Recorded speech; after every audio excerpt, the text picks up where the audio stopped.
നമസ്കാരം. Media news കണ്ണൂരിന്റെ വളരെ പ്രധാനപ്പെട്ട ഒരു വാർത്താ അറിയിപ്പിലേക്ക് നിങ്ങൾക്ക് അവർക്ക് സ്വാഗതം. ഇന്ന് മാലു ഗ്രാമപഞ്ചായത്ത് ഓഡിറ്റോറിയത്തിൽ വെച്ച് ഭിന്നശേഷി ഗ്രാമസഭയും അതോടൊപ്പം തന്നെ 6/12/2023 ചൊവ്വാഴ്ച രാവിലെ 11 മണിക്ക് പഞ്ചായത്ത് ഓഡിറ്റോറിയത്തിൽ വെച്ച് ഭിന്നശേഷി ഗ്രാമസഭ സംഘടിപ്പിച്ചു. പഞ്ചായത്ത് വൈസ് പ്രസിഡന്റ് ശ്രീ ചമ്പാടൻ ജനാർദ്ദനന്റെ അധ്യക്ഷതയിൽ പ്രസിഡന്റ് ശ്രീമതി വി ഹൈമാവതി അവർകൾ ഉദ്ഘാടനം നിർവഹിച്ചു. വികസനകാര്യ standing committee chairperson Shrimati Rajani C, ആസൂത്രണ സമിതി ഉപാധ്യക്ഷൻ ശ്രീ ടി നാരായണൻ, 7ാം വാർഡ് മെമ്പർ ശ്രീ സഹദേവൻ, 8ാം ward member Rajesh K, community woman facilitator Sneha P എന്നിവർ സംസാരിച്ചു. വാർഡ് മെമ്പർമാരായ Chandramathi P, Beena C, Sreekala K തുടങ്ങിയവർ പങ്കെടുത്തു.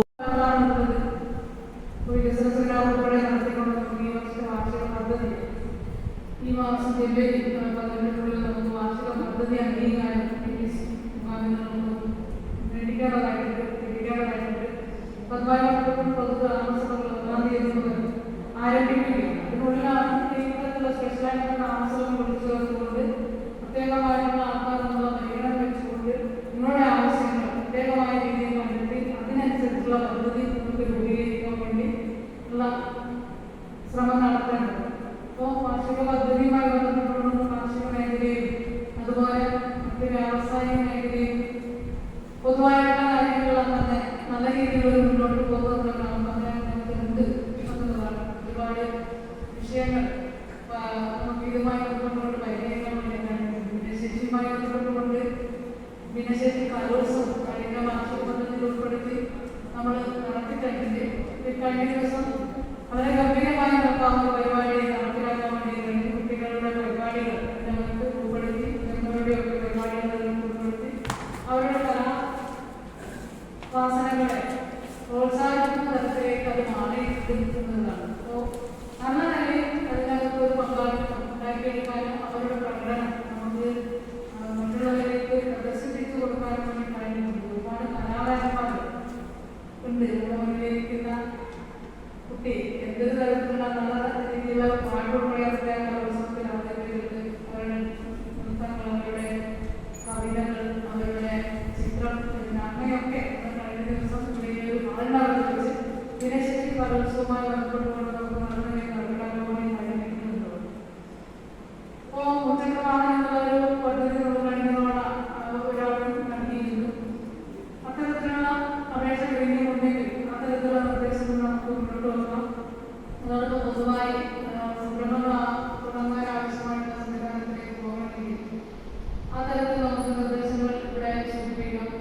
തയ്യൽ മെഷീനാണ് ഇതായിട്ടോളം വേറിട്ട ഒരു പ്രൊജക്ട് എന്ന നിലയിൽ ഭിന്നശേഷിക്കാർക്ക് തയ്യൽ മെഷീനാണ് ഇതാണ് നമ്മൾ കൊടുക്കാൻ വേണ്ടി പോകുന്നത്. അതിൻ്റെ ഭാഗമായിട്ടുള്ള കാര്യങ്ങൾ അവരുടെ രേഖകൾ എല്ലാം കൊണ്ടുവരാൻ വേണ്ടിയിട്ടുള്ള സൂചന അവർക്ക് നൽകിയിട്ടുള്ളത് കളക്ട് ചെയ്ത് വരികയാണ്. അപ്പോൾ കഴിഞ്ഞ ഒരു സാമ്പത്തിക വർഷം വന്നിട്ടുള്ളത് ഫിസിയോതെറാപ്പി, സ്പീച്ച് തെറാപ്പി എന്നുള്ള ഒരു പ്രൊജക്ട് നടപ്പിലാക്കാൻ വേണ്ടിയായിരുന്നു. ആ ഒരു പ്രൊജക്ട് നമുക്ക് സാങ്കേതികമായിട്ടുള്ള കാരണങ്ങൾ കാരണം അത് നമുക്ക് നടപ്പിലാക്കാൻ വേണ്ടി സാധിച്ചിട്ടില്ലല്ലോ. അപ്പോൾ അത്തരത്തിൽ വേറെ ഏതെങ്കിലും തരത്തിലുള്ള പ്രൊജക്ട് ഇത്തവണ ഈ ഒരു വിഭാഗത്തിനായി നമുക്ക് വെക്കണമെങ്കിൽ അത് ഈ ഒരു ഗ്രാമസഭയിൽ നിങ്ങളുടെ നിർദ്ദേശങ്ങളായി വരണം എന്നുള്ളതാണ് സൂചിപ്പിക്കുന്നത്. നമ്മുടെ പദ്ധതിയുമായി ബന്ധപ്പെട്ട് പറയുമ്പോൾ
മക്കളുടെ മുഴുവൻ ആളുകളെയും ഗ്രാമപഞ്ചായത്തിന് വേണ്ടി സ്നേഹം അറിയിച്ചുകൊണ്ട് ഔപചാരികമായി ഈ ഒരു പരിപാടി ഉദ്ഘാടനം ചെയ്ത വാക്കുകൾ അവസാനിപ്പിക്കുന്നു.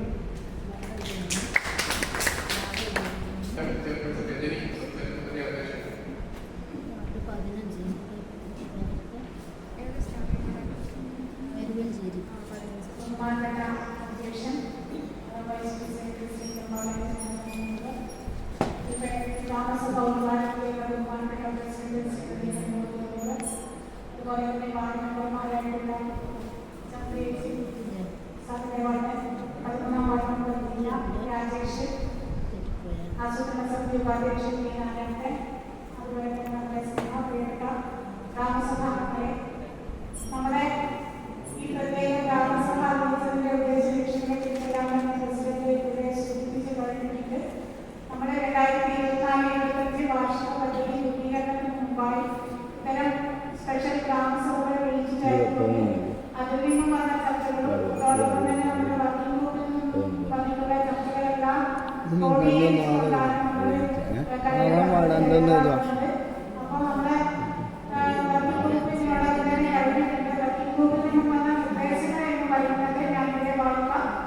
ആ നിർദ്ദേശങ്ങൾക്ക് പുറമെ മറ്റു നിർദ്ദേശങ്ങൾ കൂടി നല്ല നിർദ്ദേശങ്ങൾ കൂടി നിങ്ങൾ ഈ ഗ്രാമസഭയിൽ ഉന്നയിക്കണമെന്നാണ് സൂചിപ്പിക്കാറുള്ളത്. നമ്മുടെ ഈ നടപ്പ് വർഷം ഇത്തരം ഗ്രാമസഭയിൽ നിന്നും വന്ന നിർദ്ദേശങ്ങളാണ് പദ്ധതികളായി രൂപപ്പെട്ടിട്ടുള്ളത്. ഭിന്നശേഷി കലോത്സവം കഴിഞ്ഞ 2 വർഷങ്ങളായി നമ്മൾ തുടർച്ചയായി ഭിന്നശേഷി കലോത്സവം നടത്തിവരുന്നു. അതോടൊപ്പം തന്നെ ഇപ്പോൾ പുതുതായി ഒരു സംരംഭമാണ് ഭിന്നശേഷിക്കാർക്ക് കൈമേശി എന്നുള്ള സംരംഭം. ആ പദ്ധതി നടപ്പിലാക്കി വരികയാണ്. വർക്കിംഗ് ഗ്രൂപ്പിൽ നിന്നും വന്ന നിർദ്ദേശങ്ങൾ എന്ന് പറയുന്നത് സ്കൂൾ ആരംഭിക്കാൻ ആവശ്യമായ നടപടികൾ സ്വീകരിക്കുക, ഭിന്നശേഷിക്കാരായ കുട്ടികൾ മറ്റ് തദ്ദേശ സ്ഥാപനങ്ങളെ ആശ്രയിക്കുന്ന അവസ്ഥയിൽ നിന്ന് മാറി വരണം, ഭിന്നശേഷിക്കാരായ കുട്ടികളുടെ രക്ഷിതാക്കൾ അതായത് സ്ത്രീ രക്ഷിതാക്കൾ തൊഴിൽ സംരംഭങ്ങൾ ആരംഭിക്കുക, ഭിന്നശേഷിക്കാരായ കുട്ടികൾക്ക് ഏകദിന വിനോദയാത്ര, ഭിന്നശേഷി കലോത്സവം, മാനസിക വെല്ലുവിളി നേരിടുന്നവർക്ക് കൗൺസിലിംഗ്, അതോടൊപ്പം തന്നെ പരിമുഖാണ് തുടങ്ങിയ നിർദ്ദേശങ്ങളാണ് ഇത്തവണത്തെ നമ്മുടെ വർക്കിംഗ് ഗ്രൂപ്പിൽ നിന്നും വന്നിട്ടുള്ളത്. അതുകൂടാതെ നമ്മുടെ ഇവരെ മുന്നോട്ട് നയിക്കാനുള്ള നിർദ്ദേശങ്ങൾ കൂടി സമൂഹത്തിന്റെ ഭാഗമാക്കാനുള്ള അവരെ മുഖ്യധാരയിലേക്ക് കൊണ്ടുവരുന്നതിനുള്ള നിർദ്ദേശങ്ങൾ കൂടി ഈ ഗ്രാമസഭയിൽ ഉയർത്തണം എന്ന് മാത്രം സൂചിപ്പിച്ചുകൊണ്ട് ഈ ഗ്രാമസഭയ്ക്ക് എല്ലാവരുടെ ആശംസകളും അർപ്പിച്ചുകൊണ്ടിരിക്കുന്നു. അഭിവാദ്യം.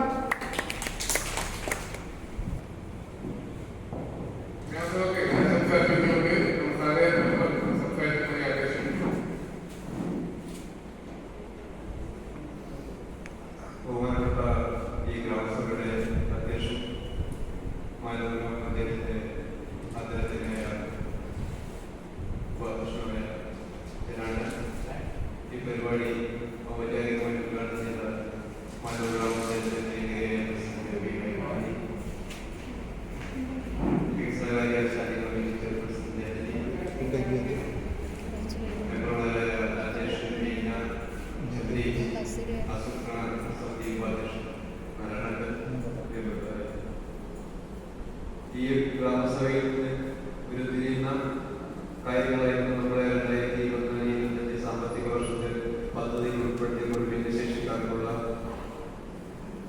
ഏതൊക്കെ തരത്തിലുള്ള പദ്ധതികൾ ആവിഷ്കരിക്കണമെന്നുള്ള തീരുമാനം. കാരണം നമ്മൾ ആസൂത്രണം ചെയ്ത് നടപ്പിലാക്കുമ്പോൾ നിങ്ങളുടെ മനസ്സിലുള്ള കാര്യങ്ങൾ എന്താണെന്ന് നമ്മൾക്കറിയാൻ പറ്റില്ല.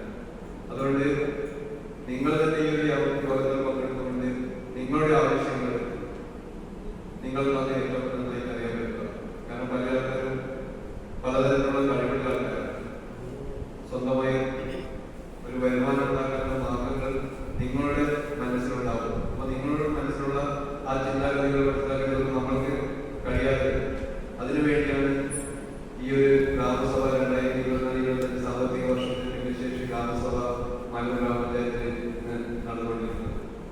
മലൂർ ഗ്രാമപഞ്ചായത്തിനെ സംബന്ധിച്ചിടത്തോളം നിങ്ങളെയൊക്കെ കൈവഴി ചേർത്തിക്കൊണ്ട് നമ്മുടെ മുഖ്യധാരയിലേക്ക് കൊണ്ടുവന്ന് നിങ്ങൾക്ക് ജീവന ഉപാധികൾ ഉണ്ടാക്കി തരുന്ന മാർഗങ്ങളിലേക്ക് മലൂർ ഗ്രാമപഞ്ചായത്ത് കഴിഞ്ഞ കാലങ്ങളൊക്കെ പോയിക്കൊണ്ടിരിക്കുകയാണ്. അപ്പൊ ഇനിയും നിങ്ങളുടെ ഒരുപാട് ആവശ്യങ്ങൾ ഉണ്ടാവും.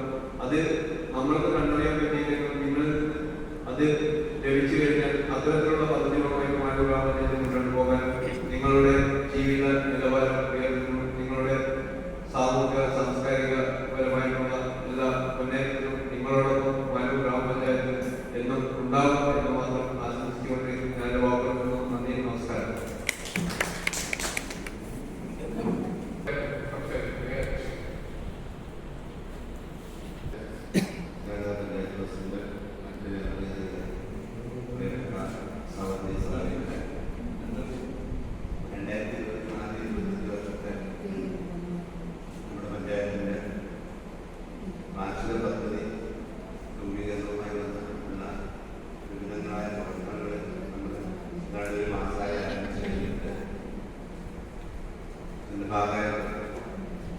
എല്ലാ വിഭാഗത്തിൽപ്പെടുന്ന ആളുകളുടെയും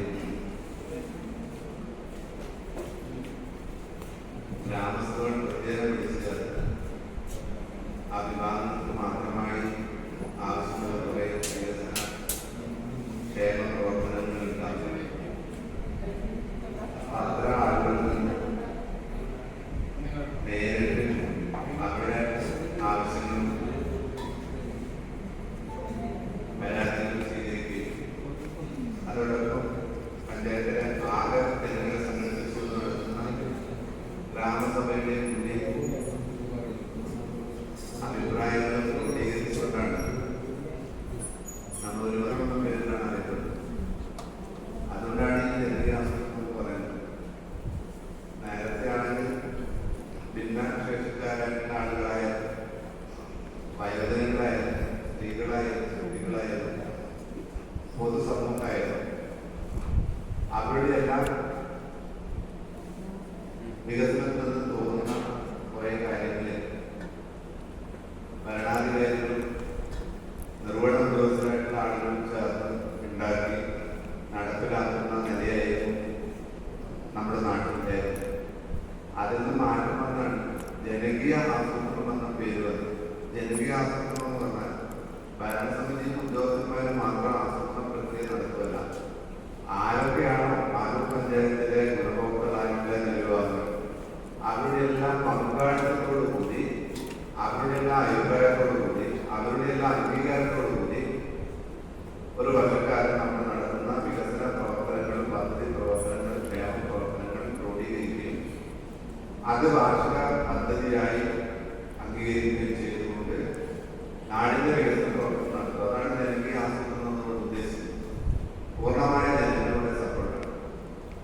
പക്ഷെ നമ്മുടെ ജനകീയ ആസൂത്രണം തുടങ്ങി ഒരു വർഷം പോയി കഴിഞ്ഞിട്ട് 96,96 നമ്മൾ ജനകീയ ആസൂത്രണം നടത്തിയത്. 2023 അവസാന മാസത്തിൽ നമ്മൾ ഈ ആസൂത്രണം അടുത്ത വർഷത്തെ ആസൂത്രണ പ്രക്രിയയായി മുന്നോട്ട് പോകുമ്പോൾ ഈ ജനകീയ പങ്കാളിത്തം എന്ന് പറയുന്നത് വേണ്ടത്ര ലഭ്യമല്ലാതായി കൊണ്ടിരിക്കുകയാണ്. ഓരോ വർഷവും അതിന്റെ പങ്കാളിത്തം കുറഞ്ഞു. ഇപ്പൊ തന്നെ നമ്മുടെ മാനൂർ ഗ്രാമപഞ്ചായത്തിൽ ഒരു 300-ൽ കുറയാത്ത 300 കുറച്ചധികമാണ് പിന്നെ പ്രതിയാകുന്നതിന് പകരം പഴയതിലേക്ക് തന്നെ തിരിച്ചു പോകുന്ന അവസ്ഥ. ഇവിടെ ഇപ്പം സ്റ്റാൻഡിംഗ് ചെയർപേഴ്സൺ വർക്കിംഗ് ഗ്രൂപ്പിൽ നിന്ന് വന്നിട്ടുള്ള നിർദ്ദേശങ്ങൾ വെച്ചിട്ടുണ്ട്. ആ വർക്കിംഗ് ഗ്രൂപ്പിൽ ഒരു വർക്കിംഗ് ഗ്രൂപ്പിൽ ഉണ്ടാവാൻ 5 മുതൽ 13 വരെയുള്ള ആളുകളെ അതിൽ തന്നെ കുറച്ച് ആളുകളെയാണ് വന്നിട്ടുണ്ടാവും. അവരുടെ മനസ്സിൽ തോന്നിയ കുറച്ച് കാര്യങ്ങൾ അവർ ചർച്ച ചെയ്ത് പഞ്ചായത്ത് ഭരണസമിതി ചെയ്യുന്നതാണ് വർക്കിംഗ് ഗ്രൂപ്പിന്റെ നിർദ്ദേശങ്ങൾ പോലെ.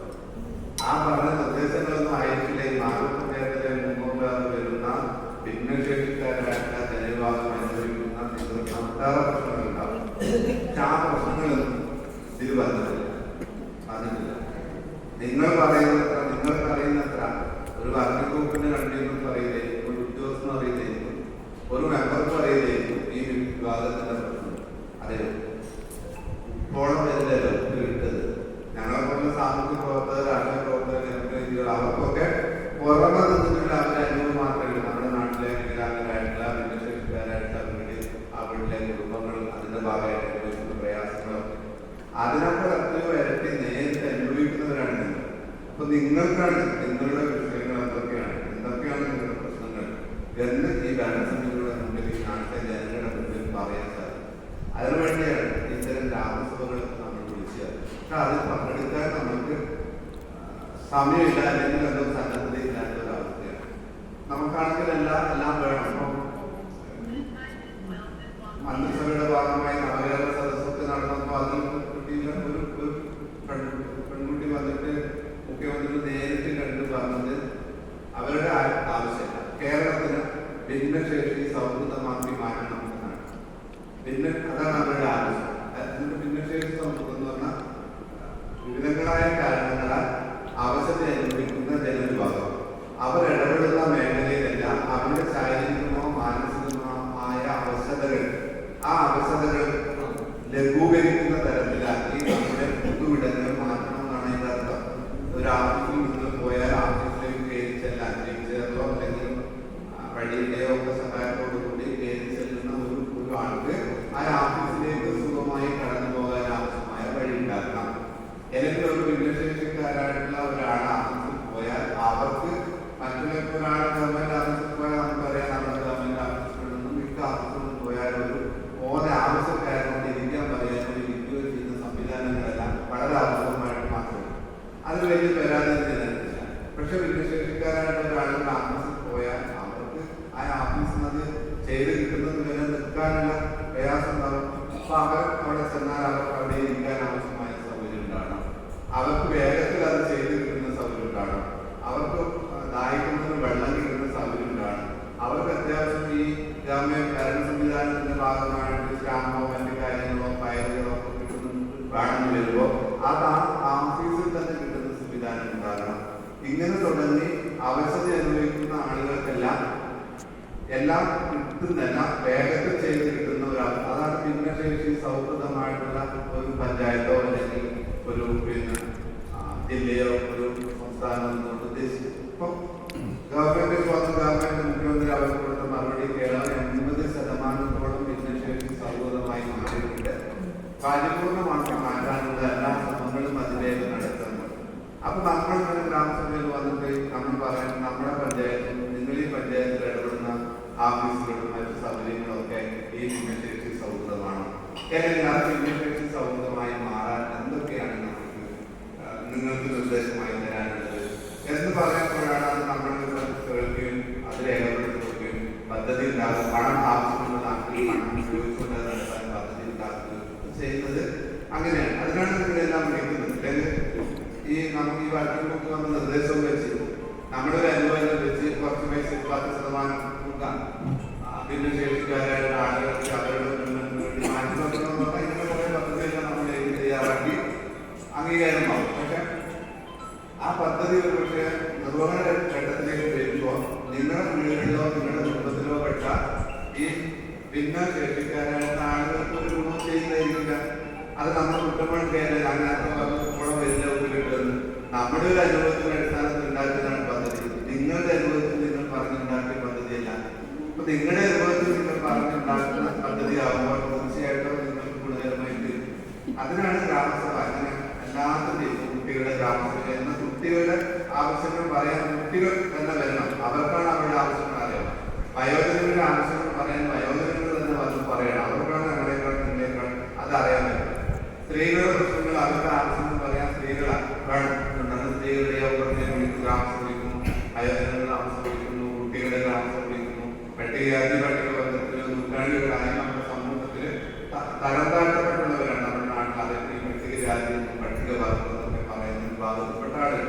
അതുകൊണ്ട് അവരെ സമൂഹത്തിന്റെ പൊതുധാരയിലേക്ക് കൊണ്ടുവരണമെങ്കിൽ അവരുമായി നേരിട്ട് സംബന്ധിച്ച് സംസാരിച്ച് അവരുടെ അഭിപ്രായം സ്വീകരിച്ച് അവർക്ക് വേണ്ടി പദ്ധതി ഉപയോഗിക്കുമ്പോഴാണ് ഇങ്ങനെ എല്ലാ ജനവിഭാഗത്തിനെയും ചേർത്ത് പിടിച്ചുകൊണ്ടാണ് ഒരു പഞ്ചായത്തിന്റെ വികസന പ്രവർത്തനങ്ങൾ നടത്തേണ്ടത് എന്നുള്ളതുകൊണ്ടാണ് ഈ ഗ്രാമസഭകൾ ചെയ്യുന്നത്. പക്ഷെ നമ്മുടെ സമൂഹത്തിലെ ആളുകൾ എന്തുകൊണ്ടോ അതിനോട് വേണ്ടത്ര ഒരു പ്രതികരിക്കാൻ പറഞ്ഞത് കാര്യമില്ല. ഞങ്ങൾ ഉദ്ദേശിക്കുന്നത് ഇതെല്ലാം എത്ര ആളുകൾ നമ്മൾ രാവിലെ മുതലേ ഈ ഒരു ഗ്രാമസഭ നടത്താൻ ഉദ്യോഗസ്ഥന്മാരും മെമ്പർമാരും ഒക്കെ ബന്ധപ്പെട്ട ആളുകളെല്ലാം ഇവിടെ വന്നിട്ടിപ്പോ വേദിയിൽ ഇരിക്കുന്ന ആള് നിങ്ങളും തമ്മിൽ ചെറിയ വ്യത്യാസം ഇത് നടത്തിപ്പ് വരുന്നുണ്ട്. അത്ര കുറച്ച് ആളുകളെ വന്നിട്ടുള്ളൂ. അതിന്റെ ഒരു പ്രയാസം നമ്മളെ സംബന്ധിച്ചിടത്തോളം ഉണ്ട് എന്നാണ് സൂചിപ്പിക്കുകയാണ്. നമ്മൾ വർക്കിംഗ് ഗ്രൂപ്പിന്റെ ഭാഗത്ത് ഇപ്പൊ നടക്കുന്ന കുറച്ച് പദ്ധതികളുണ്ട്. കുട്ടികൾക്ക് സ്കോളർഷിപ്പ്, ഭിന്നശേഷിക്കാരായ കുട്ടികൾക്ക് സ്കോളർഷിപ്പ്, അതെല്ലാം ഇത് സ്ഥിരമായിട്ട് ഉണ്ടാക്കുന്ന ഒരു പ്രോജക്റ്റാണ്. അതെനിക്ക് നിങ്ങൾ വന്ന് പറഞ്ഞിട്ടുണ്ടെങ്കിൽ ആ പ്രോജക്റ്റ് ഉണ്ടാകും. ഇതില്ല എല്ലാ സ്കൂളിൽ നിന്നും ഇതിന്റെ ലിസ്റ്റ് പഞ്ചായത്തിൽ കിട്ടും. ഞങ്ങളുടെ സ്കൂളിൽ ഇത്ര കുട്ടികളുണ്ട് പഠിക്കുന്ന ഭിന്നശേഷിക്കാരുണ്ട്. നമ്മുടെ പഞ്ചായത്തിലെ 13 സ്കൂളിൽ നമുക്ക് ആലോചിക്കും. അപ്പൊ അത്ര കുട്ടികളുണ്ട്, അവർക്ക് ഒരു മാസം ഇത്ര വെച്ച് സ്കോളർഷിപ്പ് കൊടുക്കാൻ ഇത്ര പണം വേണം, ഇത്ര വേണം കാര്യം വെക്കും. അത് ചിലപ്പോൾ നിങ്ങൾ വന്ന് പറയേണ്ട കാര്യമില്ല. നിങ്ങൾ വന്ന് പറയേണ്ട കാര്യമില്ല. അതൊക്കെ സ്റ്റാറ്റ്യൂട്ടറിയായി കിട്ടുന്നതാണ് ഭിന്നശേഷിക്കാർ. കഴിഞ്ഞ തവണ യോഗത്തിൽ വിളിച്ചപ്പോൾ നമ്മുടെ നിങ്ങൾ കുറച്ച് അഭിപ്രായം വന്നു. അങ്ങനെയാണ് ഇപ്രാവശ്യം തയ്യൽ മിഷൻ കൊടുക്കുന്നത് ഒരു പ്രോജക്റ്റ് ഉണ്ട്. എന്ന് പറഞ്ഞാൽ ഭിന്നശേഷിക്കാരായിട്ടുള്ള വീട്ടിലെ സ്ത്രീകൾക്ക് അവർ ചെറിയ വരുമാനം ചിലപ്പോ ഈ ഡിസാബിലിറ്റീസുള്ള ഒരാളെ തന്നെ അവിടെ നിന്ന് അവർ പരിചരിക്കുന്നില്ല. വേറെ എന്ത് തൊഴിലൊന്നും പോകാൻ കഴിയില്ല. അപ്പൊ വീടിനകത്ത് ഇരുന്ന് തന്നെ കൊണ്ടുവരുന്ന ചെറിയൊരു വരുമാനം ഉണ്ടാക്കാൻ സാധിക്കുന്നു. അങ്ങനെയാണ് നമ്മൾ അങ്ങനെ തയ്യൽ മിഷൻ കൊടുത്താലുള്ള നിലയിലേക്ക് വന്നത്. അത് വിട്ടുവരുമ്പോൾ അത് ഉപയോഗപ്പെടുത്തിയ ചെറിയൊരു വരുമാനം അത്തരം കുടുംബത്തിലേക്ക് വരാൻ വേണ്ടി സാധിക്കും. നമ്മള് എന്തൊരു ഭിന്നശേഷിക്കാരൻ, നമ്മളൊരു ഭിന്നശേഷിക്കാരാണ്, നമുക്കൊന്നും ചെയ്യാൻ കഴിയില്ല എന്ന് പറഞ്ഞ് ഇങ്ങനെ അലസമായി നിന്നിട്ട് കാര്യമില്ല. നമ്മുടെ കഴിവുകൾ എത്ര ഉപയോഗപ്പെടുത്തി നമുക്ക് സുഖമായി ജീവിക്കാൻ വരുമാനം ഉണ്ടാക്കാൻ പറ്റുമോ അതെല്ലാം നമ്മൾ ഉപയോഗപ്പെടുത്താൻ വേണ്ടി തയ്യാറാണ്. എല്ലാ കാര്യങ്ങളും നമുക്ക് നമ്മുടെ സർക്കാരുകൾ വന്ന് സംരക്ഷിക്കുമെന്ന് നമ്മൾ വിചാരിക്കും. നമ്മുടെ സർക്കാരുകളൊന്നും അത്ര വലിയ സമ്പന്നമല്ല. അവരുടെ കയ്യിൽ ഉള്ള പണം മുഴുവൻ ഈ ഡിസാബിലിറ്റീസ് ഉള്ളവർക്ക് മാത്രം കൊടുക്കാനുള്ളതെല്ലാം ഈ 3.5 കോടി ജനങ്ങൾക്ക് വേണ്ടതാണ്. അപ്പൊ അതൊരു മുൻഗണന നമുക്ക്. അപ്പൊ ആ മുൻഗണന ഉപയോഗപ്പെടുത്തിക്കൊണ്ട് ജീവിക്കാൻ ഒരു സ്വയം തൊഴിൽ ഉണ്ടാക്കാൻ, അല്ലെങ്കിൽ വികലാംഗരായിട്ടുള്ള ചെറുപ്പക്കാരോ ചെറുപ്പക്കാരോ ആരായാലും അവർക്ക് അവരുടേതായ കുറെ കഴിവുകൾ ഉണ്ടാവും. ഒരു കഴിവില്ലാത്ത ഒരാളുണ്ടാകും. അത് ഉപയോഗപ്പെടുത്തിക്കൊണ്ട് ഒരു വരുമാന മാർഗം ഉണ്ടാക്കാനുള്ള പദ്ധതി എന്തെങ്കിലും ഉണ്ടെന്ന് നിങ്ങൾ ആദ്യം പറയണം. ഇപ്പോൾ ഓരോ ദിവസവും നമ്മുടെ പത്രങ്ങളിലും TV ഇതിലൊക്കെ ഇങ്ങനെ വരുവാണ് ഓരോ ഈ വികലാംഗത്വം അനുഭവിക്കുന്ന വ്യക്തികൾ ഉണ്ടാക്കുന്ന വരുമാനം. ഇന്ന് രാവിലെ നമുക്ക് കണ്ടത് ഒരു സംസാരശേഷിയില്ലാത്ത ഒരു ചെറുപ്പക്കാരൻ. അപ്പൊ അയാള് ഇപ്പൊ കളിമണ്ണ് കൊണ്ടുള്ള സിറാമിക് ഉപകരണങ്ങൾ ഉണ്ടാക്കാൻ ഒരു മനോഹരമായ ക്ലേ മോഡലുകൾ ഉണ്ടാക്കിയിട്ട് നല്ല പൈസക്ക് അത് വിറ്റ് നല്ല വരുമാനം. ആളുകൾ വളരെ ദൂരത്തു നിന്ന് പോലും അവരുണ്ടാക്കുന്ന മണ്ണ് കൊണ്ട് ഉണ്ടാക്കുന്ന സാധനങ്ങൾ വാങ്ങിക്കൊണ്ടുവരാൻ. അതുപോലെ അങ്ങനെ ഒരുപാട് കാര്യങ്ങൾ ചെയ്ത് കുട്ടികൾക്ക് പറ്റും. പക്ഷെ ശാരീരികമായ അവസ്ഥകളൊന്നും ഇല്ലാത്ത ഈ ജീവിക്കുന്ന നമ്മളെക്കാൾ എത്രയോ മനോഹരമായി എത്രയോ പെർഫെക്ഷനോട് കൂടി സാധനങ്ങൾ ഉണ്ടാക്കാൻ കഴിയുന്നവരാണ് നമ്മുടെ നാട്ടിലെ ഈ ഡിസാബിലിറ്റീസ് ഉള്ള ആളുകൾ. കാരണം അവർക്ക് നമ്മളെ പോലെ വേറെ തിരക്കൊന്നുമില്ല. നമ്മുടെ പഞ്ചായത്ത് ചെയ്ത് കഴിഞ്ഞിട്ട് വേറെ രോഗമുണ്ടോ, വേറെ രോഗമുണ്ടാവും, എനിക്ക് വേറെ രോഗമുണ്ടാകാനാണ് എല്ലാവർക്കും ഉണ്ട്. അപ്പൊ നമ്മൾ ഏർപ്പെടുന്ന പ്രവൃത്തിൻ്റെ ഒരു പ്രത്യേകത എങ്ങനെയെങ്കിൽ ഈ പ്രവൃത്തിയെ തീർത്തിട്ട് അതിന് പോകണം, ഇതിന് അടുത്തേക്ക് പോകണം. ഈ പല ശാരീരിക അവസ്ഥകളോടുകൂടി വീടുകളിൽ ഇരിക്കുന്ന ഈ ചെറുപ്പക്കാരോ അല്ലെങ്കിൽ വിവാഹത്തിൽപ്പെട്ട ആളുകൾക്ക് അവർക്ക് വേറെ തിരക്കുകളൊന്നുമില്ല. അവർക്ക് വേറെ എവിടെ പോകാനൊന്നും കഴിയില്ല.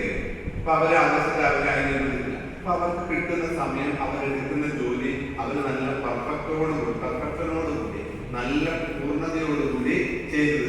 അപ്പൊ ചിത്രം വരക്കാൻ താല്പര്യമുള്ള ഒരു ആളുണ്ട്. ചിലപ്പോൾ ചിത്രം വരക്കാൻ നിലവിൽ അവർക്ക് അറിയില്ല. ഇത്ര താല്പര്യമുള്ളവരുണ്ടെങ്കിൽ അവർക്ക് നമ്മൾ കുറച്ച് ബ്രഷും പേപ്പറും പെൻസിലും ഒക്കെ വാങ്ങിക്കൊടുക്കുകയും അവർക്ക് ഏതെങ്കിലും ചിത്രം വരക്കാൻ അറിയുന്ന ഒരാളുടെ സഹായത്തോടുകൂടി പ്രാഥമികമായി ചിത്രം വരയുന്ന പ്രാഥമിക കാര്യങ്ങൾ പറഞ്ഞു കൊടുക്കുകയും ചെയ്താൽ നല്ല മനോഹരമായ ചിത്രം വരക്കുന്നവരായി നിങ്ങളെ പോലുള്ള ആളുകൾ മാറാൻ പറ്റും. അത് നമുക്കൊരു വരുമാന മാർഗമായി മാറും. ചിത്രം വരച്ച് വിറ്റാൽ ഇപ്പൊ ഞാനും ദിവസം ചിത്രം വരച്ചാൽ ചിലപ്പോൾ ആള് വാങ്ങില്ല. പക്ഷെ നിങ്ങളെപ്പോലുള്ള ഒരാളെ ഒരു കുട്ടി ഒരു ചിത്രം വരച്ചാൽ ചിലപ്പോൾ നല്ല മനോഹരമായ ചിത്രമൊന്നും അല്ലെങ്കിൽ പോലും അത് പത്രങ്ങളിലോ നമ്മുടെ മീഡിയകളിലോ അല്ലെങ്കിൽ പഞ്ചായത്തിന്റെ എല്ലാം ശ്രദ്ധയിൽ വരുമ്പോൾ നമുക്ക് കുട്ടി വരച്ച ചിത്രമാണ്, അവർ നന്നായിട്ട് വരക്കുന്നുണ്ട് എന്ന് പറയുമ്പോൾ ആ കുട്ടിയുടെ ചിത്രം വേണ്ടത്ര നല്ല ചിത്രം അല്ലെങ്കിൽ പോലും കുറച്ച് ആളുകൾ വാങ്ങി ആ കുട്ടിയുടെ ചിത്രം അവരെ സെറാമിക് കളിമൺ സാധനങ്ങളുണ്ട്. അതെല്ലാം പലതരം മാലകളോ ഓർണമെന്റ്സ് ഒക്കെ ഉണ്ടാകും. എല്ലാം മൊത്തമായിട്ടൊന്ന് പിടിച്ചു സ്ത്രീകളും പെൺകുട്ടികളെല്ലാം ഉപയോഗിക്കുന്നുണ്ട്. സ്വർണ്ണ ആഭരണങ്ങളല്ലാണ്ട് ഒരു ദിവസത്തെ ഫംഗ്ഷന് വേണ്ടി ഒരു യാത്രക്ക് വേണ്ടി അതിന് വേണം ഉപയോഗിക്കുന്ന സ്വർണ്ണത്തിലെല്ലാം ഒരുപാട് ഓർണമെന്റ്സ് ഉണ്ട്. ഈ ഓർണമെന്റ്സ് എല്ലാം ഇതുപോലെ നിങ്ങളെ പോലുള്ള ആളുകൾ നമ്മുടെ സംസ്ഥാനത്തിന് പുറത്തു നിന്നൊക്കെ ഉണ്ടാക്കിയിട്ട് കിടക്കുന്ന വിൽപ്പന എത്ര വലിയ വിലക്കാണ് അത് വിൽക്കുന്നത്. ഒരു ഫംഗ്ഷന് മാത്രം ഉപയോഗിക്കുന്ന ഓർണമെന്റ്സ് പോലും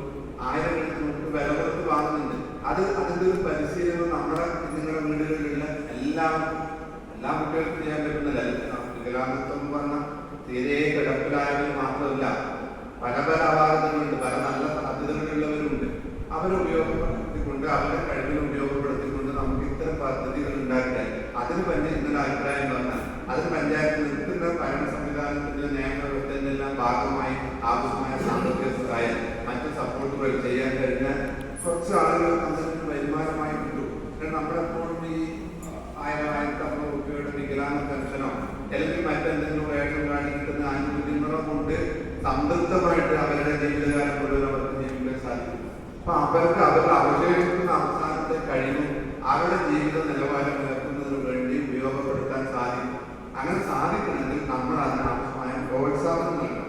അപ്പൊ അങ്ങനെ നിങ്ങളുടെ വീട്ടിലുള്ള വ്യക്തികളുടെ കുട്ടികളുടെ അവരുടെ വ്യത്യസ്തങ്ങളായ കഴിവുകൾ, വികലാംഗരെന്നൊന്നും ഇപ്പൊ പറയാൻ പാടില്ല, അംഗവൈകല്യമുള്ളവരെന്ന് പറയാൻ വൈവിധ്യമായ കഴിവുകളുള്ളവരെന്നാണ് നിങ്ങളെ കുറിച്ച് നമ്മൾ ഗവൺമെന്റ് പറയുന്നത്. അപ്പൊ വൈവിധ്യമുള്ള ഒരുപാട് കഴിവുകളുള്ളവരാണ് ഈ വീട്ടിലിരിക്കുന്നതും വന്നിട്ടുള്ളതുമായിട്ടുള്ള നിങ്ങളെല്ലാവരും. അപ്പൊ അവരുടെ ആ വൈവിധ്യമായ കഴിവുകൾ കണ്ടെത്തി അപ്പൊ അതിനെ പ്രോത്സാഹിപ്പിക്കാൻ സാമ്പത്തികമായിട്ട് നമുക്ക് കഴിയുന്നുണ്ടാവില്ല, നിങ്ങൾക്ക് കഴിയുന്നില്ല. അവിടെയാണ് നമുക്ക് ജനകീയ ആസൂത്രണത്തിന്റെയും ഗവൺമെന്റിന്റെയും പൊതുജനത്തിന്റെയും സന്മനസ്സിലുള്ള ആളുകളുടെയും ഒക്കെ സഹായം തേടും. അപ്പൊ അത്തരം കാര്യങ്ങളൊക്കെ ഗ്രാമസഭ ഇതുപോലെ പഠിക്കുന്നുണ്ടെന്ന് പറഞ്ഞ് അങ്ങനെ അതിനെപ്പറ്റി പഠിച്ച് നമ്മുടെ മുമ്പിൽ അവതരിപ്പിച്ച് അത് നമ്മളൊരു പ്രോജക്റ്റായി പദ്ധതിയായി നിങ്ങളിലേക്ക് എത്തുമ്പോഴാണ് യഥാർത്ഥത്തിൽ ജനകീയ ആസൂത്രണം അതിന്റെ നല്ല അവസ്ഥയിലേക്ക് മാറുക. അല്ലാണ്ട് നമ്മൾ കുറച്ച് ആളുകൾ നമ്മുടെ മനസ്സിൽ നിന്ന് നമ്മൾ ആലോചിക്കുമ്പോൾ ബസ്സുണ്ടായാലും സൈന്യവുമായിട്ട് ബന്ധപ്പെട്ട ഉദ്യോഗസ്ഥരായാലും അത്ര സിമ്പിളായിട്ട് നടപ്പിലാക്കാൻ പറ്റും. വലിയ കോംപ്ലിക്കേഷൻ ഇല്ലാണ്ട് ആരും ഒരു ബസ്സിനോ ഓപ്പറേഷനോ ഒന്നും വരാത്ത എന്തായില്ല അങ്ങനത്തെ കുറച്ചൊക്കെ വൈകിട്ട് ആലോചിച്ചിട്ട് നമ്മളതങ്ങ് നടപ്പിലാക്കും. മേലെ ചോദിക്കും 10% നമ്മൾ കട്ടിൽ വെച്ചിട്ടുണ്ട്, അത് വെച്ചിട്ടുണ്ട്, ഇത് വെച്ചിട്ടുണ്ട്, അതിന് വലിയ പ്രശ്നങ്ങളില്ല, അങ്ങനെ നടപ്പിലാക്കണം. എന്നാൽ അങ്ങനെ കോംപ്ലിക്കേഷൻ ഇല്ലാത്ത കാര്യം നടപ്പിലാക്കുകയല്ല. എന്താണ് നിങ്ങൾക്ക് വേണ്ടത് അത് കണ്ടെത്തി നടപ്പിലാക്കലാണ് ഭരണസമിതിയുടെയും ഇതുമായി ബന്ധപ്പെട്ട ജനകീയ ആസൂത്രണത്തിന്റെ ഒക്കെ ചുമതല. അതിനാണ് നിങ്ങൾ വിളിക്കുന്നത്. അപ്പൊ അതത്ര ഒരു ഗൗരവത്തിൽ നമുക്ക് എടുക്കാൻ സാധിക്കുന്നില്ല എന്നൊക്കെ തോന്നുകയാണ്. അപ്പൊ നിങ്ങൾ വന്നവരെങ്കിലും ഈ പറയുന്ന കാര്യങ്ങളെല്ലാം വെച്ച് ഒരു നല്ല അഭിപ്രായങ്ങൾ നമ്മളോട് പറയുകയാണെങ്കിൽ നമ്മൾ അതെല്ലാം കൂടിയെത്തി ഗ്രാമസഭകളിലേക്ക് പോയി ഗ്രാമസഭയുടെയും കൂടി അംഗീകാരം കിട്ടുന്നതോടുകൂടി ഈ കൊല്ലത്തെ വാർഷിക പദ്ധതി അത്തരം ഈ 10% മാത്രം നിങ്ങൾ വിചാരിക്കേണ്ട. 10% അപ്പുറം വളരെ നല്ല വൈബറായിട്ടുള്ള ഒരു നല്ല പ്രോജക്റ്റ് നിങ്ങളുടെ ഭാഗത്ത് വരുന്നു. അപ്പൊ ഈ മാറ്റിവെക്കുന്ന 10% കൊണ്ട് കിട്ടില്ല, നടപ്പിലാക്കാനല്ല. അപ്പോൾ പൊതുസമൂഹത്തിന്റെ പണമുണ്ട്, മറ്റുള്ളവർക്കില്ല. മറ്റുള്ളവർക്ക് ഇത്ര നടപ്പിലാക്കിക്കൊള്ളണമെന്നില്ല, നിങ്ങൾക്കേ നടപ്പിലാക്കാൻ തോന്നുള്ളൂ. നിങ്ങൾക്ക് 10% കൊണ്ട് തീരില്ല. നല്ല മനോഹരമായ നമ്മുടെ 300 ഡിസാബിലിറ്റീസ് ആയിട്ടുള്ള കുടുംബങ്ങളിൽ 10, 50, 10, 25 കുടുംബങ്ങൾക്ക് ഒരു വരുമാനം ഉണ്ടാക്കുന്ന ഒരു പ്രോജക്റ്റ് നിങ്ങൾ പറയും, അതിന് അംഗീകാരം കിട്ടുകയും ചെയ്യുമ്പോൾ നിങ്ങൾ 1 ലക്ഷത്തിന്റെ കാര്യം ഒരു 10%-ന്റെ 5%-നെ കുറിച്ച് ആലോചിക്കുകയേ വേണ്ട. അതിന് പണം നമ്മൾ കണ്ടെത്തി ഏത് മേഖലയിൽ നിന്നായാലും മുന്നിലേക്ക് മാറ്റി പദ്ധതി ഉണ്ടാകും. നിങ്ങളുടെ അഭിപ്രായമാണ് പ്രധാനമായിട്ടുള്ളത്. ആ നിലയിലെ അഭിപ്രായങ്ങളൊക്കെ പറയാൻ തീർച്ചയായിട്ടും ഗ്രാമസഭയാണ്. നിങ്ങൾ ആരും പറയുമെന്ന് വിചാരിക്കുകയാണ്. എന്തായാലും എണ്ണത്തിലെല്ലാം ഗുണത്തിലാണ് കാര്യം നമുക്ക് പ്രതീക്ഷിക്കാം. അതുകൊണ്ട് വന്നവരെല്ലാം ഗുണത്തിൽ വിശ്വസിക്കുന്നവരെയും അതുകൊണ്ട് നിങ്ങൾ നല്ല അഭിപ്രായങ്ങൾ പറയണം എന്നാണ് പറയുന്നത്.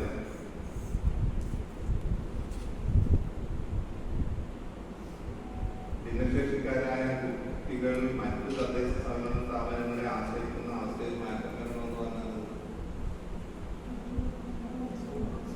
ബഡ്സ് സ്കൂളിൽ സ്കൂളിനൊരു പ്രത്യേകതയുണ്ട്. ബഡ്സ് സ്കൂളിനാണ് എല്ലാ പഞ്ചായത്തിലും ബഡ്സ് സ്കൂൾ നടത്തുക എന്ന് പറഞ്ഞാൽ പ്രായോഗികമല്ല. ഇത്തിരി സാമ്പത്തിക ബാധ്യതയുള്ളതും ഒരുപാട് മറ്റ് സാങ്കേതിക പ്രയാസങ്ങളും ഉള്ളതാണ്. എല്ലാ പഞ്ചായത്തിലും ബഡ്സ് സ്കൂൾ എന്നത് ഒരു സാധ്യത അല്ല. പക്ഷെ തൊട്ടടുത്തുള്ള ബഡ്സ് സ്കൂളിലേക്ക് പോകാൻ ആവശ്യമായിട്ടുള്ള യാത്രാ സൗകര്യങ്ങൾ അല്ലെങ്കിൽ ആ ബഡ്സ് സ്കൂളിന്റെ മറ്റെന്തെങ്കിലും ആവശ്യങ്ങൾക്ക് വേണ്ട സാമ്പത്തിക സഹായങ്ങൾ അങ്ങനെ എന്തെങ്കിലും വേണമെങ്കിൽ അത് ആണ് നമ്മൾ അംഗീകരിച്ചില്ല. എല്ലാ പഞ്ചായത്തുകളിലും എല്ലാ തദ്ദേശ സ്ഥാപനങ്ങളിലും ഒരു ബഡ്സ് സ്കൂൾ ആരംഭിക്കുക എന്ന് പറയുന്നത് സാങ്കേതികമായിട്ട് പ്രായോഗികമായിട്ട് കുറച്ചധികം ഉള്ളതാണ്. നമ്മൾ ബഡ്സ് സ്കൂളിനെ പറ്റി പലതവണ ചർച്ച ചെയ്യുന്നുണ്ടെങ്കിലും അതിനൊരു പശ്ചാത്തലം നമുക്ക് ഒരിക്കലും ഉണ്ടായിട്ടില്ല. അതുകൊണ്ടാണ് ബഡ്സ് സ്കൂൾ എന്ന് പറയുന്ന ഒരു ആശയം നമുക്ക് പ്രായോഗികമായിട്ട് എടുക്കാൻ സാധിക്കാറ്.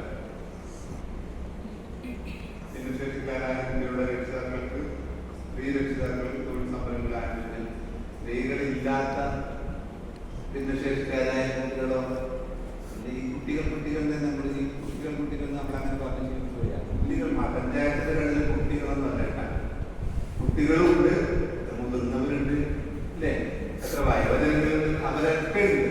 അപ്പൊ കുട്ടികൾ എന്നുള്ളത് അതങ്ങനെ വന്നു പോയാൽ ഇത് കുട്ടികൾ കണക്കാക്കില്ല. ഭിന്നശേഷിക്കാരായിട്ടുള്ള ആളുകൾക്ക് അവർക്ക് ജോലി ചെയ്യാൻ പറ്റാത്ത വീടുകളിലും ആൾക്കാണെങ്കിൽ അവിടുത്തെ ആളുകൾക്ക് എന്തെങ്കിലും ഒരു തൊഴിലെന്ന നിലയിൽ സ്ത്രീ എന്ന് മാത്രം പരിഗണിക്കേണ്ടതില്ല. കഴിഞ്ഞ തവണ പലപ്പോഴും നമ്മൾ വലിയ പുരുഷന്മാരൊന്നും രംഗത്ത് വരാത്തതുകൊണ്ടാണ് കഴിഞ്ഞ മനസ്സിലാക്കുന്നത് സ്ത്രീകൾക്ക് വേണ്ട. ഇനി ആരെങ്കിലും പുരുഷന്മാർ അങ്ങനെ വിജയകരമായി നടത്തി കൊണ്ടുപോകാൻ പറ്റുന്ന സംഭവം എന്തെങ്കിലും ഉണ്ടെങ്കിൽ നിങ്ങൾക്ക് അഭിപ്രായം പറഞ്ഞ് നമുക്ക് അത് ഗ്രാമസഭയുടെ അഭിപ്രായമാക്കി മാറ്റി പദ്ധതിയാക്കി മാറ്റാൻ വേണ്ടി സാധിക്കും. ഭിന്നശേഷിക്കാരായ കുട്ടികൾക്ക് ഏകദിന വിനോദയാത്ര ഇത് മാറ്റം വരും അല്ലേ സാധിക്കുക. ഭിന്നശേഷിക്കാരായ കുട്ടികളെ കൊണ്ട് മാത്രം നമുക്ക് വിനോദയാത്ര പോകാൻ വേണ്ടി സാധിക്കും. ഭിന്നശേഷിക്കാരായ കുട്ടികളും അവരുടെ ഒരു രക്ഷിതാവിനെ ഉൾപ്പെടുത്തണം. നമ്മൾ അന്നേ പദ്ധതി വിജയിപ്പിക്കുന്നത് ഭിന്നശേഷിക്കാരായ കുട്ടികൾക്ക് മാത്രം എന്ന് പറഞ്ഞാൽ കുട്ടികൾ 25 ആളുണ്ട്. നമ്മൾ 25 രക്ഷിതാക്കളെയും കൂട്ടി പോയാൽ ഇവരുടെ ഒബ്ജക്ഷൻ ചെയ്തു. നിങ്ങൾ 25 ആളുകളുണ്ട് 50 ആളുടെ ചെലവ് എങ്ങനെയാണ് നടക്കുന്നത്. അപ്പൊ നമ്മൾ പദ്ധതി ഉണ്ടാക്കുമ്പോൾ തന്നെ എന്തുണ്ടാക്കണം? ഭിന്നശേഷിക്കാരായവരും അവരുടെ ഒരു രക്ഷിതാവ് കുട്ടികൾ എന്നല്ല കുട്ടികളല്ല ഉദ്ദേശിച്ചത്. ഈ ഭിന്നശേഷിക്കാരായിട്ടുള്ള ആളുകൾക്ക് അവരുടെ ജീവിതകാലം പരമാവധി ആനന്ദകരമായി തീർക്കാൻ ആവശ്യമായ എന്തൊക്കെ ഇടപെടൽ നടത്താൻ പറ്റുമോ അതൊക്കെ നടത്തുമെന്നാണ് നമ്മുടെ പൊതുസമൂഹത്തിന്റെ ഗവൺമെന്റ് ആലോചിക്കുന്നത്. അപ്പൊ അവർക്ക് ഒരു ദിവസം ആടിപ്പാടി കഴിച്ച് അതാണ് വിനോദ യാത്ര. അപ്പൊ അങ്ങനെ ഈ ഭിന്നശേഷിക്കാരായ ഒരു കുട്ടി മാത്രമേ ബസ് കയറ്റിയാൽ ഇവിടുത്തെ പോലെ 2, 3, 4 അംഗൻവാടിക്കാർ വിചാരിച്ചാൽ ഈ കുട്ടികളാകെ ശ്രദ്ധിച്ച് കൊണ്ടുപോകാൻ വേണ്ടിട്ടേ ഇപ്പൊ എന്ത് വേണം? അവരുടെ രക്ഷിതാക്കൾ ഒരു രക്ഷിതാവിനെ ഈ ടൂറിന്റെ ഭാഗമാക്കി മാറ്റിക്കൊണ്ടുള്ള ടൂറാക്കി മാറ്റിയാൽ പോകുന്ന നമ്മളെ ഭാഗമായിട്ട് പോകുന്ന നിങ്ങൾക്ക് അതിന്റെ റിസ്ക് കുറഞ്ഞിട്ടും കാരണം രക്ഷിതാവുണ്ടല്ലോ കുറേ കാര്യങ്ങൾ രക്ഷിതാവ് അങ്ങനെയാകുമ്പോൾ അത് നല്ലൊരു ടൂറായി മാറുകയും അങ്ങനെയാക്കി മാറ്റണം എന്ന് വേണമെങ്കിൽ നിങ്ങൾക്ക് അഭിപ്രായം പറയണം. ഭിന്നശേഷിക്കാർ കലോത്സവം നമ്മൾ ഇപ്രാവശ്യം നടത്തി 2 പ്രാവശ്യമായി നടത്തി. ഇതുപോലെ തന്നെ പങ്കാളിത്തം തീരെയില്ല. 300 ഭിന്നശേഷിക്കാരുണ്ട്. 6 പേരുണ്ട്. ഭിന്നശേഷി കുട്ടികളുടെ കലോത്സവമല്ല, ഭിന്നശേഷി കലോത്സവം. അതിൽ പ്രായമായിട്ടുണ്ടാവും, കുട്ടികളുണ്ടാവും, യുവാക്കളുണ്ടാവും, ഇടപ്പായക്കാരായ എല്ലാവർക്കും പറഞ്ഞ് അവർക്കുള്ള കഴിവുകളൊക്കെ ഇവിടുന്ന് പങ്കുവെച്ച് നല്ല ഒരു ദിവസം മുഴുവൻ. ഞാൻ നേരത്തെ പറഞ്ഞ് മറ്റുള്ളവരെ പോലെ അവർക്ക് വേറെ പണി അങ്ങനെ ഇല്ലല്ലോ അല്ലേ? അപ്പോൾ അവർക്ക് ഒരു ദിവസം സ്പെൻഡ് ചെയ്യുന്നതിന് വേറെ പ്രശ്നമൊന്നുമില്ല. എന്നാൽ അവർക്ക് രക്ഷിതാവ് കൂടി വരുന്ന ഒരു പ്രശ്നമുണ്ട്. അവർ രാവിലെ എല്ലാം വന്ന് വൈകുന്നേരം വരെ ഇവിടെയൊക്കെ കഴിച്ച് തിരിച്ചു ഒരുമിച്ച് ഭക്ഷണം കഴിച്ചു. കലാപരിപാടി വലിയ ഗ്രാൻഡ് കലാപരിപാടിയൊക്കെ മാറണമെന്നില്ല.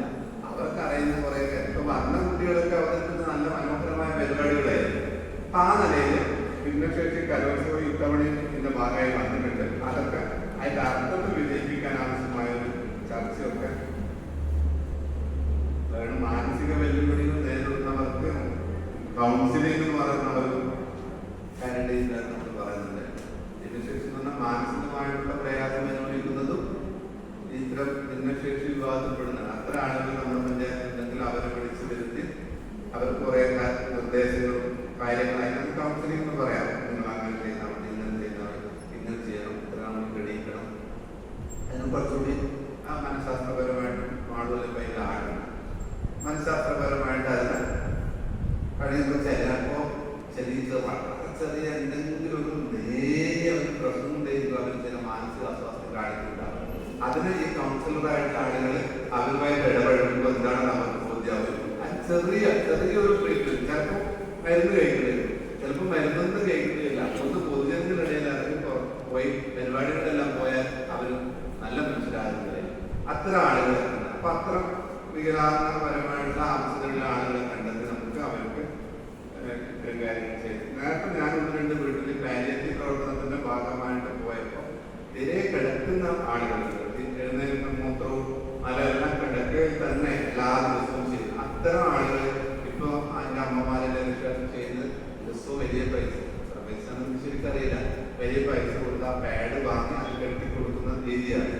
വളരെ സാമ്പത്തികമായി പിന്നോക്കം നിൽക്കുന്ന അത്തരം കുടുംബങ്ങൾക്ക് ആ പാഡ് കൃത്യമായി വാങ്ങാൻ പൈസ ഇല്ലാണ്ടിരിക്കും. ചിലപ്പോൾ പാഡ് വാങ്ങാണ്ടിരിക്കും. കുറച്ച് ദിവസം ഈ മലമൂത്രം കിടക്കയിൽ തന്നെ ചെയ്യേണ്ടി വരുന്ന അവസ്ഥയുണ്ട്.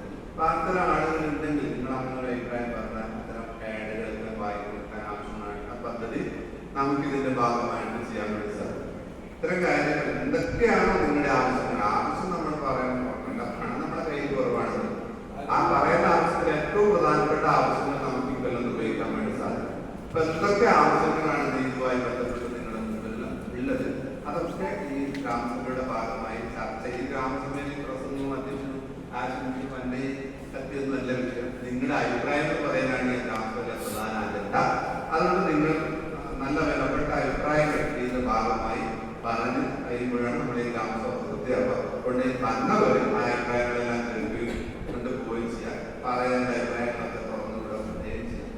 കാര്യങ്ങളാണ് നമ്മുടെ പദ്ധതി ആസൂത്രണമൊക്കെ ബന്ധപ്പെട്ട് പ്രാഥമികമായിട്ട് നിങ്ങളോട് പറയാൻ. ഇവിടെ ഇവരെ സൂചിപ്പിച്ച പോലെ പിന്നെ ഒരു 2-3 കാര്യങ്ങളെ പറയാം. അതായത് ഈ മാലൂർ പഞ്ചായത്തിനോട് സംബന്ധിച്ചിടത്തോളം ഒരു വർഷം സ്കൂൾ നിർമ്മിക്കാൻ വളരെ ബുദ്ധിമുട്ടാണ് എല്ലാവർക്കും അറിയാം. പക്ഷെ അടുത്തുള്ള പിന്നെ വർഷം സ്കൂളിലേക്ക് പോകാൻ നമ്മളിപ്പോ എൻ്റെ കാര്യം പറയാം. ഞാനിപ്പോൾ തുടർന്ന് ആഴ്ചക്ക് 6 ദിവസമായിട്ട് കൂടി പോയിട്ട് വർഷം സ്കൂള് തെറാപ്പിയായും എല്ലാം പോലെ ഒരാളാണ്. അതുപോലെ തന്നെ ആഴ്ചക്ക് 3 ദിവസം ബഡ് സ്കൂളും പിന്നെ 3 ദിവസം പ്രൈവറ്റ് ആയിട്ട് പിന്നെ ഫിസിയോതെറാപ്പി ചെയ്യാനും ഒരാളാണ്. കുട്ടി സ്കൂൾ പഠിക്കുന്നുള്ളൂ. അതിൻ്റെ സ്കൂൾ പോകാനും പിന്നെ സ്കൂളിലേക്ക് പറഞ്ഞേക്കാളും ചെയ്യാൻ ഇപ്പോൾ പോകും. അപ്പൊ അതനുസരിച്ച് ഇപ്പോൾ 16 വയസ്സായി. 2 കാലത്തിന് ശേഷിയില്ല. അത് ഈ 4 അറിയാം നമ്മളെ കണ്ടത്. അപ്പൊ അത് നമുക്ക് ഇപ്പം പറഞ്ഞ പോലെ നമുക്ക് പോകാനുണ്ടായാലും സാമ്പത്തികമായിട്ട് വളരെ ബുദ്ധിമുട്ടാണ്. പിന്നെ ഈ മോള കൊണ്ടോട്ടിക്ക് 2 ആള് തന്നെ വേണം. അങ്ങനെ കൊണ്ടം കൊണ്ടായിരുന്നു എൻ്റെ മായി നമുക്ക് തീരെയാവും. 16 വയസ്സിൽ വളരെ അതുകൊണ്ട് അതിനുള്ള ഒരു സാമ്പത്തികമായി ഒരു സഹായം നമുക്ക് പോകാനും വരാനുള്ള ഒരു സഹായം ചെയ്തു തന്നിട്ട് അതൊരു വലിയ പിന്നെ ഒരു ഉപകാരമാണ്. പിന്നെ പറയാനുള്ളത് നാളെ പറഞ്ഞ പോലെ ഈ പിന്നെ ശേഷിക്കാരുടെ കുട്ടികളാണ് ടൂർ പോകാന്ന് പറഞ്ഞാൽ നമുക്ക് ഈ ഒരു കുട്ടി കൂട്ടിയിട്ട് ഇവർ പോകുന്ന ആൾക്കാർക്ക് ആരും ആവില്ല. പിന്നെ ഈ കുട്ടീൻ്റെ കൂടെ ഒരു രക്ഷിതാവും പോയിട്ട് കാര്യമില്ല. അവയെ പണ്ട് കാര്യത്തിലെ പറഞ്ഞാല് എൻ്റെ മോളെ കുട്ടി ഞാൻ കൊണ്ടോട്ടിക്ക് വേറെ കൊണ്ടോട്ടിക്ക് നമ്മൾ 2 ആൾ വേണം. ഞാനും എൻ്റെ വായിലും എല്ലാ സ്ഥലത്തും പോകുന്നു. അതുപോലെ തന്നെ നമുക്ക് പഠനത്തിൽ പോകാൻ ആഗ്രഹമുണ്ട്. ഈ മോളെ കുട്ടി പോകാനോ സ്ഥലത്ത് ബീച്ചിൽ പോകാനോ അല്ലെങ്കിൽ ഏതൊരു സ്ഥലത്ത് പോകാനോ എല്ലാം ആഗ്രഹം കുട്ടിക്കും ഉണ്ടാവും. പക്ഷെ കുട്ടിക്ക് തുറന്ന് പറയാൻ അതിൻ്റെ ശേഷിയില്ല. പിന്നെ അങ്ങനെ ചെയ്യണോ പിന്നെ അങ്ങനെ പോകണോ എന്നുള്ളത് ഇത് പറയാനുള്ള ഇതുമില്ല. അതുകൊണ്ട് ഈ കുട്ടീനെ വീട്ടിൽ പോകാൻ നമ്മുടെ ഒരു രക്ഷിതാവ് 2 ആളുകൾ പോകുന്നത് തന്നെ 2 ആൾ കൂടെ വേണം രക്ഷിതാവ്. എന്നാലും മാത്രം നമുക്ക് 2 കൈ പിടിച്ചിട്ട് എല്ലാ സ്ഥലത്തും പോകുന്ന സ്ഥലത്ത് പോകാനോ നമ്മളിപ്പോഴേ പോകുന്നു. ഞാൻ തന്നെ ഇപ്പോൾ നമ്മളെ നാട്ടിലെ കുടുംബമേഖലയാണ് മോളറായി കുട്ടി 2 പോയി. അങ്ങനെ അതുകൊണ്ട് ഇപ്പോൾ ഞാൻ അത്ര വിഷമിച്ചിട്ടാണ്. പിന്നെ പറഞ്ഞാൽ പ്രശ്നമുണ്ട്. കഴിഞ്ഞ പറഞ്ഞു മോളിപ്പോൾ ഒരേ കാര്യത്തിലാണ് +1 പഠിക്കുന്നത്. പക്ഷേ ഓർക്കിപ്പോൾ ലാപ്ടോപ്പിന് വേണ്ടി പഞ്ചായത്തിൽ കൊടുത്തിട്ടുള്ളൂ. ഇങ്ങനെ പലതും പറയുന്നുള്ളൂ. അത് ഉദ്യോഗം. പക്ഷേ അതിപ്പോൾ നമുക്കതിനൊന്നും വളരെ സാമ്പത്തികമായ ബുദ്ധിമുട്ടോ ഒന്നും നമുക്കില്ല. പിന്നെ ഓരോരുത്തർ സഹായങ്ങൾ കൊണ്ടിപ്പോൾ പരിഹാരം മെഡിക്കൽ കോളേജിൽ ഇപ്പോൾ 10 ദിവസമേ കണ്ടു. അപ്പം വന്നിട്ട് സ്കൂളിൽ പരീക്ഷ വന്നതാണ്. അപ്പോൾ സ്കൂളിൽ രാവിലെ വണ്ടി കൊണ്ട് സ്കൂളിൽ പോകണമെങ്കിൽ 1 മണിയാകുമ്പോൾ കുട്ടിയിലോട്ട് പോകും. ഡോക്ടർ പറഞ്ഞ് 1 മണി 2 ആകും. 2 കാലം സെറ്റായി വൈകുന്നേരത്തേക്കാൾ.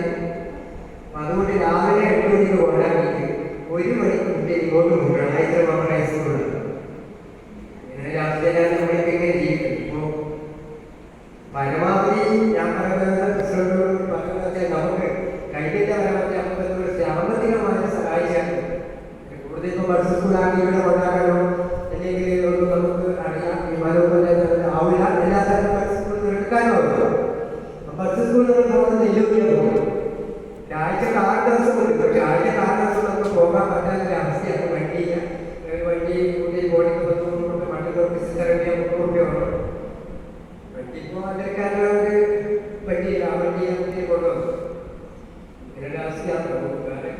പറയാനില്ല. വേറെ പറയാതെ വേറെ പറയാനില്ല ഈ കാര്യമില്ല. എളുപ്പം കുട്ടിക്കൊരു പഠിക്കാനായിട്ട് ഒരു ഓർമ്മയില്ല. മുപ്പതിനൊക്കെ മുഖ്യം പറയാം. നമ്മളെല്ലാം എല്ലാം ചെയ്യുമോ? എൻ്റെ പേര് സാമ്പത്തിക പറയാൻ ഇല്ലാതെ ഒന്നും പറയാനില്ല. ഇത്ര കാര്യങ്ങൾ